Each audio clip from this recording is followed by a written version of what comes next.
రాజమహేంద్రవరంలో నేటి సాయంత్రం జనసేన అధినేత పవన్ కళ్యాణ్ ఎన్నికల శంఖారావాన్ని పూరించనున్నారు. రాజమండ్రి ఆర్ట్స్ కాలేజీలో జనసేన 5వ ఆవిర్భావ సభకు ఏర్పాట్లు పూర్తయ్యాయి. ఈ సభ నుంచే పవన్ ఎన్నికల మేనిఫెస్టో ప్రకటించనున్నారు. జనసేన నేతలతో మరింత సమాచారాన్ని మా ప్రతినిధి రాజమండ్రి ప్రతినిధి శ్రీరామ్మూర్తి అక్కడి నుంచి అందిస్తారు. ఎన్నికల షెడ్యూల్ విడుదలైన తర్వాత తొలిసారిగా తూర్పుగోదావరి జిల్లా పర్యటనకి పవన్ కళ్యాణ్ వస్తున్నారు. ఈరోజు 5వ జనసేన ఆవిర్భావ సభని రాజమహేంద్రవరంలో నిర్వహిస్తున్నారు. ఎన్నికల శంఖారావం ఈ సభ నుంచి ఏ విధంగా పూరిస్తారో ఇక్కడ జనసేన అభ్యర్థి ఆకుల జస్సాన్ గారు ఉన్నారు, అడిగి తెలుసుకున్నారు. ఎట్లాగా ఈ ఎన్నికల శంఖారావం సభ నుంచి పవన్ కళ్యాణ్ గారు ఏ విధంగా శంఖారావాన్ని పూరిస్తారో భావిస్తారు, ఇది జనంలోకి ఎలా తీసుకురావాలి?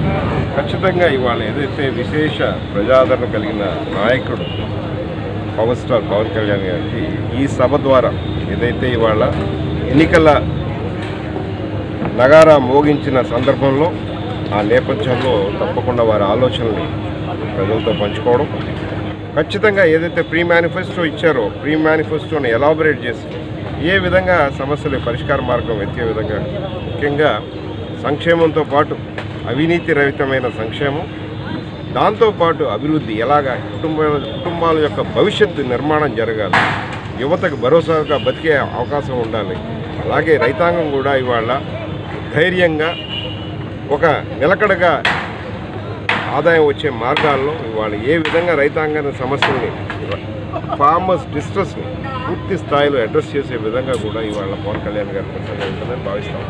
అంటే మిగతా అభ్యర్థుల జాబితా ఇప్పుడు ప్రకటించే అవకాశం ఉంటుంది, అది కూడా ఇలాగే వడపోసి చాలా ప్రగతిగా చేస్తారని భావిస్తున్నారు. ఖచ్చితంగా ఇవాళ పవన్ కళ్యాణ్ గారు చూసి ఓటేయడానికి సిద్ధంగా ఉన్నారు. ఆయన మీద మరింత బాధ్యత పెరుగుతుంది. ఎందుకంటే ఎమ్మెల్యే అభ్యర్థులు కానీ ఎవరైనా సరే ఇచ్చే వ్యక్తులు సరైన వ్యక్తులు కాకుండా ఇచ్చేస్తే రేపు పొద్దున ప్రజలు ఇబ్బంది పడితే ఆ నెపం పవన్ కళ్యాణ్ గారి మీద పడే అవకాశం ఉంది. కాబట్టి ఖచ్చితంగా ఆయన తీసుకోవాల్సిన జాగ్రత్తలు అన్నీ తీసుకుంటాం. ఈ సభకి ఎంతమంది జనం వస్తారని భావిస్తున్నారు? వాళ్ళకి వచ్చేవారికి ఎటువైపు ఎలాంటి పార్టీలు పెట్టారు, ఎలాంటి మార్గాలు ఏర్పాటు చేశారు? వాళ్ళ 13 జిల్లాల నుంచి లక్షలాది మందిగా రావడం జరిగింది. నెంబర్ అంచనా వేయడం మామూలుగా మనం రాజకీయ పార్టీలు చెప్తుంటే ఆ విధంగానైతే నేను చెప్పలేను.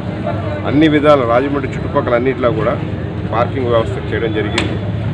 ఎక్కడ మన హుండాయ్ షోరూమ్ దగ్గర కానీ, ఇటు లూథరన్ చర్చ్ కానీ, ఇటు పక్కన స్టేడియం కానీ, అలాగే ప్రతి అంశం ఇక్కడ FCI గోడౌన్స్ కానీ ఇవన్నీ కూడా చేయడం జరిగింది. ఎంతవరకు మేము ట్రాఫిక్ పోలీస్ కానీ అలాగే లా అండ్ ఆర్డర్ పోలీస్ అందరూ కూడా సహకారం అందిస్తూ ఉన్నారు.